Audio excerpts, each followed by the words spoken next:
বিসমিল্লাহির রহমানির রহিম। আসসালামু আলাইকুম ওয়া রাহমাতুল্লাহি ওয়া বারাকাতুহু। আজ আমরা কথা বলবো এমন একটি জায়গা নিয়ে যা শুধু একটি ভবন নয়, এটি আমাদের ঈমানের একটি অংশ, আমাদের ইতিহাসের প্রাণ, মুসলিম উম্মাহর প্রথম কিবলা মসজিদুল আকসা। এই ভিডিওতে আপনি জানবেন মসজিদুল আকসার প্রকৃত ইতিহাস, কেন এটি প্রথম কিবলা, ইসলামে এর মর্যাদা, বনি ইসরাইল নবী রাসূলদের পদচিহ্ন, সেই মহান রাত ইসরা ও মিরাজ, এবং আজকের মুসলিমদের জন্য শিক্ষা। চলুন শুরু করি। বিশ্বের ৩টি পবিত্র মসজিদের একটি মসজিদুল আকসা। এটি অবস্থিত ফিলিস্তিনের হৃদয়ে ঐতিহাসিক শহর জেরুজালেমে। কোরআনে আল্লাহ তাআলা বলেছেন, আমি বারাকাত দান করেছি সেই ভূমিতে, অর্থাৎ আল কুদসের চারপাশে রয়েছে আল্লাহর বরকত। মসজিদুল হারাম নির্মাণের ৪০ বছর পর নির্মিত হয় মসজিদুল আকসা। এটি শুধু একটি মসজিদ নয়, এটি হাজার বছরের নবুয়তি ইতিহাসের কেন্দ্রবিন্দু। আজ আমরা কাবার দিকে মুখ করে নামাজ পড়ি, কিন্তু জানেন কি, মুসলিম উম্মাহর প্রথম কিবলা ছিল মসজিদুল আকসা। রাসূলুল্লাহ সাল্লাল্লাহু আলাইহি ওয়াসাল্লাম মক্কায় ১৩ বছর এবং মাদিনায় প্রাথমিক সময়ে মোট ১৬ থেকে ১৭ মাস আকসার দিকে মুখ করে নামাজ পড়েছেন। এরপর আল্লাহর হুকুমে কিবলা পরিবর্তন হয় কাবার দিকে, কিন্তু প্রথম কিবলা হওয়ার মর্যাদা চিরকাল রয়ে গেছে। এটি প্রমাণ করে মসজিদুল আকসার সাথে মুসলমানদের সম্পর্ক সরাসরি রাসূল সাল্লাল্লাহু আলাইহি ওয়াসাল্লাম এর সাথে জড়িত। ফিলিস্তিনের এই ভূমি হলো ইব্রাহিম আলাইহিস সালামের, ইসমাইল আলাইহিস সালামের, ইসহাক আলাইহিস সালাম, ইয়াকুব আলাইহিস সালাম, দাউদ আলাইহিস সালাম, সুলাইমান আলাইহিস সালাম, জাকারিয়া আলাইহিস সালাম, ইয়াহইয়া আলাইহিস সালাম এবং ঈসা আলাইহিস সালাম। অসংখ্য নবীর ভূমি এটি। তাদের দোয়া, ইবাদত, তাওবাদান এখানেই হয়েছিল। এ ভূমি নবুয়তের সুবাসে ভরপুর, তাই একে বলা হয় ময়দা আল আনবিয়া, নবীদের ভূমি। মসজিদুল আকসার সর্বোচ্চ সম্মান আসে সেই অলৌকিক রাত থেকে, মেরাজ ও ইসরা। ইসরা ও মিরাজ, আল্লাহ তার প্রিয় নবী মুহাম্মদ সাল্লাল্লাহু আলাইহি ওয়াসাল্লামকে এক রাতেই মসজিদুল হারাম মক্কা থেকে মসজিদুল আকসা জেরুজালেমের পর্যন্ত, সেখান থেকে ৭ আসমান পেরিয়ে সর্বোচ্চ সিদরাতুল মুনতাহা পর্যন্ত উঠিয়ে নিয়েছিলেন। কেন মিরাজের যাত্রা সরাসরি আসমানে হলো না, কেন আগে আকসা নিয়ে আসা হলো? কারণ এখানে শত শত নবী সমবেত ছিলেন। রাসূল সাল্লাল্লাহু আলাইহি ওয়াসাল্লাম তাদের ইমামতি করেন। তিনি প্রমাণ করেন নবুয়তের শেষ চাবি, সর্বশেষ রাসূল, সর্বশেষ পথ প্রদর্শক তিনি। এমন সম্মান পৃথিবীর আর কোনো স্থানের নেই।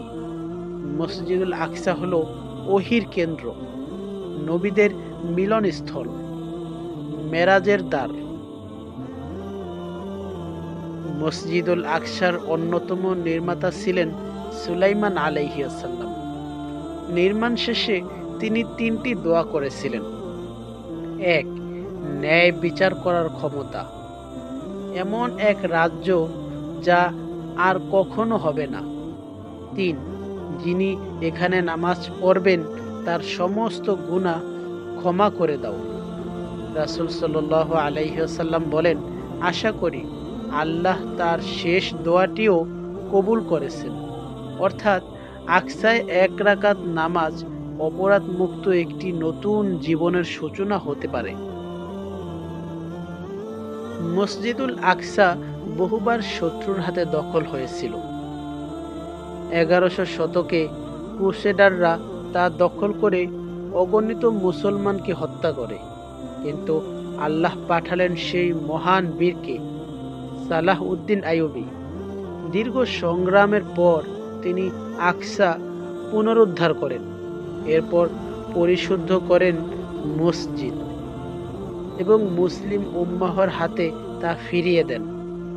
সালাউদ্দিন বলেছেন, আকসা মুসলিম উম্মাহর হৃদয়, যার হৃদয় জাগ্রত সে কখনোই আকসাকে ভুলে থাকতে পারে না। আজও মসজিদুল আকসা অবরুদ্ধ, মুসলমানরা বাধার মাঝে নামাজ পড়ে। নারী, শিশু, বৃদ্ধ সকলের রক্তে রাঙা এই ভূমি। কিন্তু কেন? কারণ যে ভূমিকে আল্লাহ বরকতময় করেছেন, শয়তান কখনোই তা শান্তিতে থাকতে দেয় না। এটি উম্মাহর জন্য একটি পরীক্ষা, একটি দায়িত্ব, একটি স্মরণ। আকসাকে ভুলে যেও না। মুসলিম হিসেবে মসজিদুল আকসা আমাদের ঈমানের অংশ। কোরআনে এটি সরাসরি উল্লেখ আছে। কিবলার ইতিহাস, আমরা একসময় এখানেই মুখ করে নামাজ পড়তাম।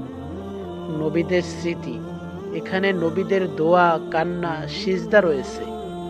মেরাজের দরজা, রাসূল সাল্লাল্লাহু আলাইহি ওয়াসাল্লাম এখান থেকে আকাশের পথে যাত্রা করেন।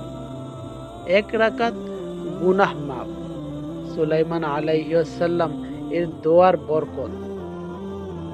উম্মাহর দায়িত্ব, জুলুমের বিরুদ্ধে দাঁড়ানো, দোয়া করা, সচেতন থাকা।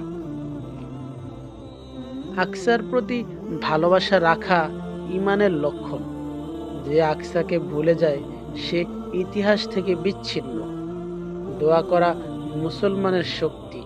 হে আল্লাহ, আকসাকে মুক্তি করে দাও। উম্মাহর ঐক্য অপরিহার্য। সালাহ উদ্দিন একা নন, তার সাথে ছিল উম্মাহর ঐক্য। আজও সেই ঐক্য দরকার। ঐতিহাসিক স্থানগুলোকে জানলে ঈমান বাড়ে। আকসা সম্পর্কে জানা মানে নবীদের ইতিহাস জানা। মুসলিমদের হৃদয়ে আল্লাহর ঘরগুলোর সাথে জড়িত। যে মুসলিম আল্লাহর ঘর ভালোবাসে, আল্লাহ তাকে ভালোবাসেন। মসজিদুল আকসা এটি শুধু একটি মসজিদ নয়, এটি আমাদের অতীত, আমাদের পরিচয়, আমাদের ত্যাগ, আমাদের ঈমানের চিহ্ন। যদি আমরা আকসাকে ভুলে যাই, তাহলে আমরা আমাদের ইতিহাসকে ভুলে যাব। মুসলিম উম্মাহর হৃদয়ে এই পবিত্র ভূমি সব সময় বেঁচে থাকবে। আসুন আমরা দোয়া করি, হে আল্লাহ, মসজিদুল আকসাকে মুক্তি করে দাও। অত্যাচারিত মুসলমানদের সাহায্য করো, আর আমাদের ঈমানকে দৃঢ় রাখো। আসসালামু আলাইকুম ওয়া রাহমাতুল্লাহি ওয়া বারাকাতুহু।